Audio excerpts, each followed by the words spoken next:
Good morning, Maranatha, chapter 174. Happy Sabbath, June 23rd. Labor unions and trusts. Be patient, therefore, brethren, unto the coming of the Lord. Behold, the husbandman waiteth for the precious fruit of the earth, and have long patience for it until he receive the early and latter rain. James 5, verse 7.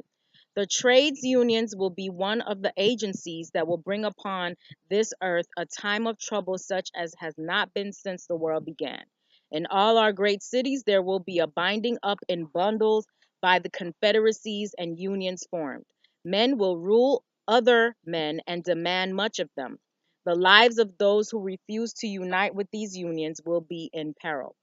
The work of the people of God is to prepare for the events of the future, which will soon come upon them with blinding force.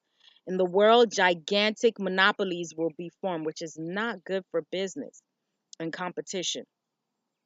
Men will bind themselves together in unions that will wrap them in the folds of the enemy. A few men will combine to grasp all the means to be obtained in certain lines of business. Trades unions will be formed, and those who refuse to join these unions will be marked men. These unions are one of the signs of the last days. Men are binding up in bundles ready to be burnt.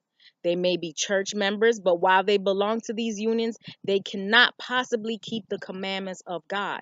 For to belong to these unions means to disregard the entire Decalogue, the Ten Commandments.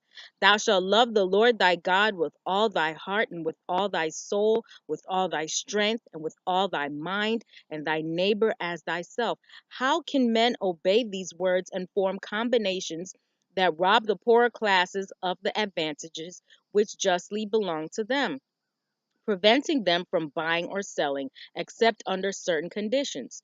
Those who claim to be the children of God are in no case to bind up with the labor unions and secret societies, I will add, that are formed or that shall be formed. This the Lord forbids. Cannot those who study the prophecies see and understand what is before us?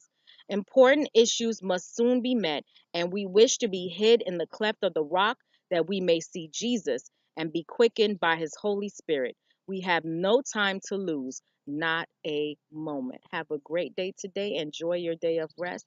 Maranatha.